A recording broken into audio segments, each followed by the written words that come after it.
Funcionários de hospitais. Qual coisa mais absurda um paciente fez após a alta? História 1. Eu trabalho para uma empresa de dispositivos médicos que fabrica parafusos para ossos. Tivemos um paciente que nos processou por implantes defeituosos. Aparentemente, seus parafusos quebraram menos de um mês após a cirurgia. Isso é um grande problema. E não apenas do ponto de vista financeiro. Então é claro que iniciamos uma investigação completa. Acontece que o idiota decidiu jogar futebol americano menos de um mês após sua grande cirurgia nas costas. Nossos parafusos são fortes, mas não são fortes para aguentar as pancadas que você normalmente recebe em um jogo de futebol americano. O caso dele foi rejeitado. Opinião.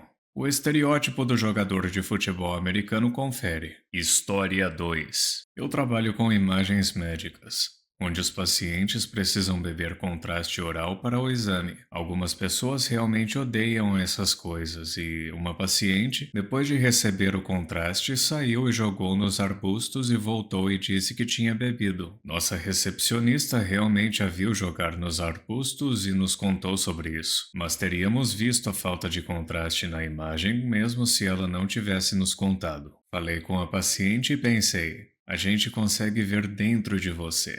Sabemos se você bebeu ou não. Opinião. Não entendo a lógica por trás disso. As pessoas acham que o médico manda tomar algo sem ter uma boa razão para isso? História 3. Dei alta a uma paciente após uma histerectomia, remoção do útero e pontos na parte superior do órgão reprodutor. E ela foi para casa e teve uma relação com o seu parceiro, rompendo os pontos e permitindo que seu intestino saísse para fora do seu órgão reprodutor. Teve que passar por um procedimento de emergência para consertar. Opinião. Do nada deu uma vontade de não saber ler. História 4. Quando eu era estudante de enfermagem, fiz um estágio em uma unidade de cuidados de transição no meu primeiro ano de faculdade, onde as pessoas vão para esperar por uma vaga em uma casa de repouso. Tive um homem mais velho como cliente que não tinha nenhum comprometimento cognitivo, reclamando de machucados no órgão reprodutor. Ok, está tudo bem e eu chamo um médico para dar uma olhada e pegar uma pomada antibiótica para isso. O médico não pode vir ao nosso andar por mais algumas horas. Eu digo isso ao paciente e saio para fazer outra coisa. Cerca de meia hora depois é hora de tirar o açúcar no sangue dele e adivinha o que eu encontro o homem fazendo?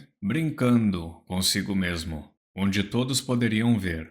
E sua mão e órgão reprodutor estavam sangrando, e em carne viva. Eu literalmente tive que ter uma conversa com um homem da idade do meu avô e ter que dizer a ele para não mexer no seu órgão reprodutor enquanto os machucados ainda estivessem cicatrizando, e para pegar mais leve depois que sarasse. Opinião. Nojento isso aí. Eu nunca vou entender como as pessoas na área médica conseguem lidar com essas coisas. História 5. Acho que sou essa pessoa. Quando eu tinha 15 anos, quebrei meu braço. Fui ao hospital, coloquei gesso, esperei por algumas semanas e fui tirar o gesso. Ótimo, tenho meu braço de volta. Só que eu não era uma criança muito inteligente e precisava que explicassem tudo para mim. Ninguém me disse para não fazer uma queda de braço com meu braço recém-retirado do gesso. Ninguém explicou que ele ainda estava se curando. 4 horas depois de ter removido meu gesso, eu estava de volta no hospital e fazendo um novo raio-x. E em seguida um novo gesso colocado pela mesma enfermeira que tinha acabado de tirar o outro. Nunca vi tanta decepção nos olhos de alguém que não fosse a minha mãe. Opinião. Sua última frase não tem preço. História 6. O prêmio Darwin da vez é a história de um homem no hospital com um problema na pele. A equipe o cobriu todo com um creme altamente inflamável. O alertou sobre isso e disse para ele ficar longe de qualquer fonte de fogo. Ele imediatamente saiu escondido para fumar. Queimou como uma vela romana. Opinião. Pessoas com tanques de oxigênio que continuam fumando também deveriam ser indicadas ao Prêmio Darwin de Seleção Natural. É como se estivessem tentando vencer os danos pulmonares ateando fogo a si mesmos. História 7. Eu vi alguém puxar seu braço recém-enfaixado para fora da tipóia para que ele pudesse vestir um casaco enquanto saía do pronto-socorro. Ele simplesmente parou na frente da minha mesa e começou a choramingar e gritar. Ai, ai, ai, ai, ai. Enquanto ele lentamente movia o braço para tirar ele da tipóia e colocar ele na manga do casaco. Tenho certeza de que não estava muito frio lá fora também. Eu implorei para ele parar, mas ele me ignorou. Foi realmente bizarro. Opinião. Era um casaco legal, pelo menos? História 8. Trabalho em TI e estava trabalhando em um turno noturno no pronto-socorro, dando suporte a um novo lançamento de software. Um cara foi trazido porque ele tinha tropeçado bêbado na frente de um carro e foi atropelado. Quando meu turno terminou por volta das 11 da manhã, fui a um pequeno pub irlandês, na rua para tomar uma cerveja e almoçar. Antes de ir para casa dormir um pouco e vejam só, adivinhem quem estavam lá, bebendo de novo. Sim, o mesmo cara do pronto-socorro já estava bebendo uísque de novo poucas horas depois de receber alta do hospital com um braço quebrado e alguns outros ferimentos. Opinião: isso é simplesmente triste.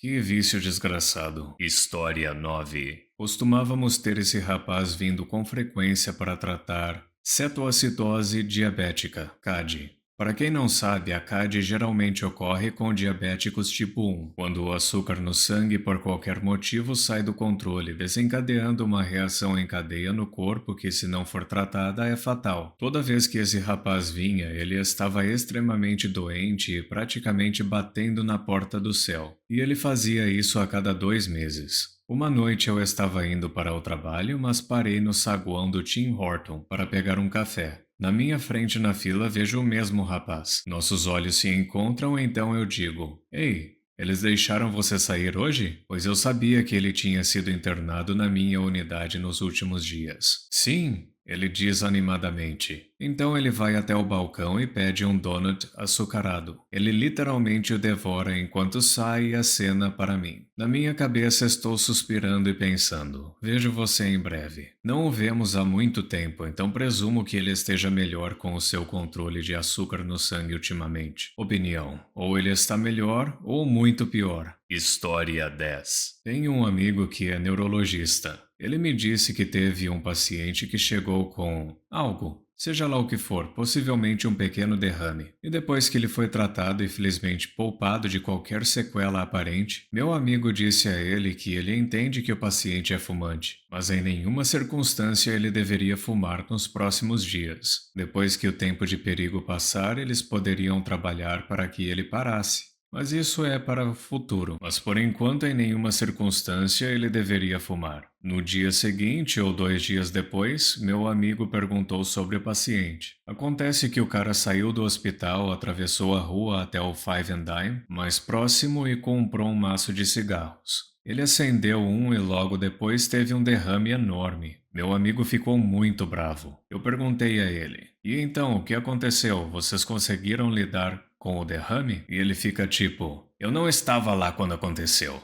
E tinha dito a ele: Pare de fumar por 2 dias, e ele fugiu do hospital para fumar e se ferrou. Agora ele está paralisado do derrame e é por sua própria culpa. Nós demos a ele uma segunda chance na vida e ele se ferrou por um cigarro. Ele que se lasque. Cara, eu nunca tinha visto meu amigo tão bravo. Opinião: o Darwin fica louco. História 11.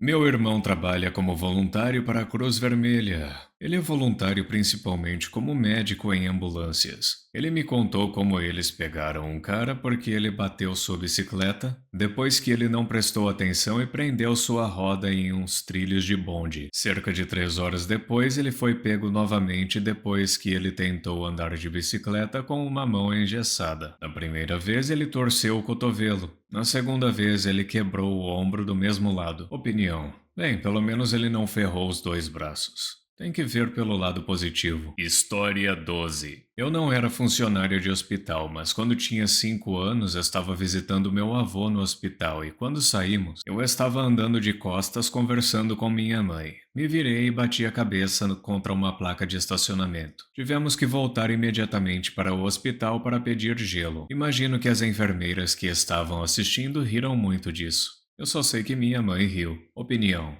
acho que você não viu aquele sinal chegando. Literalmente. História 13. Quando minha irmã tinha cerca de 3 anos, ela se recusou a sair de algum lugar, não me lembro, e meus pais estavam segurando ela. Do nada, minha irmã ficou mole e Deslocou o cotovelo, então eles a levaram para o hospital e consertaram. Juro por Deus, não estou mentindo. No segundo em que eles abriram a porta e saíram, ela já estava dando chilique e ficou mole novamente. No segundo em que eles saíram, ela conseguiu deslocar o cotovelo de novo. Então eles tiveram que voltar para dentro e verificar. E enquanto a enfermeira tentava fazer ela ficar sentada, ela acidentalmente colocou o cotovelo dela de volta no lugar. Opinião. Ah, sim, o velho cotovelo de babá, como eles chamam. Acontecia com a minha prima com frequência quando ela era criança. História 14. Não sou funcionária de hospital, mas estava no pronto-socorro devido a uma lesão esportiva. Finalmente tive alta depois de horas de raio-x e exames enquanto aprendia a usar muletas e via alguém com pontos no braço começar a fazer alongamento, como se fosse voltar correndo para casa. Ele se virou, caminhou em direção à mesa e gritou: "Suas enfermeiras são uma porcaria!" Depois que o corte em seu braço reabriu no meio do alongamento. A mulher da mesa parecia tão cansada. Opinião: eu realmente sinto muito pelas pessoas que têm que lidar com indivíduos como esse. História 15. Na verdade, não vi isso, mas a história foi confirmada pela esposa do paciente. O cara foi diagnosticado com apendicite em um pequeno hospital rural e precisou transferir ele para fazer a cirurgia. Ele recusou uma transferência de ambulância e decidiu que iria dirigir até o hospital maior. Disseram para ele não comer nada, então é claro que ele pega o McDonald's no caminho. Depois mente sobre quando comeu pela última vez. Enquanto o anestesista o entubou para a cirurgia, ele vomitou o McDonald's em suas vias aéreas. Aspirou e acabou com pneumonia por aspiração. Ele nunca saiu do respirador e desviveu cerca de uma semana depois por causa da pneumonia. Espero que sua última refeição tenha sido o melhor Big Mac de todos os tempos. Idiota. Opinião. Que cara burro, espero que não tenha procriado. História 16. Isso não se encaixa muito bem, mas uma vez tive um paciente que insistiu em deixar o hospital. Alta contra a orientação médica, porque é difícil dormir bem. Agora, admito que o hospital não é o lugar mais silencioso durante a noite. Vocês têm médicos andando para cá e para lá verificando pacientes doentes, máquinas apitando, etc. Mas eles estão lá por uma razão. Não conseguimos convencer ele a ficar. Então recorremos à esposa dele. A esposa dele disse que concordava com a gente, mas não conseguia mudar a opinião dele. Ele desviveu no dia seguinte. Ele tinha uma condição que era muito tratável. Era séria, mas ele tinha uma boa chance de recuperação se ele tivesse ficado no hospital. Opinião. Imagine a culpa que sua esposa sentirá pelo resto da vida por não ter se esforçado o suficiente para convencer ele a ficar. Muito obrigado por assistir. Não se esqueça de deixar o like, se inscrever e ativar o sininho para receber as notificações dos meus últimos vídeos.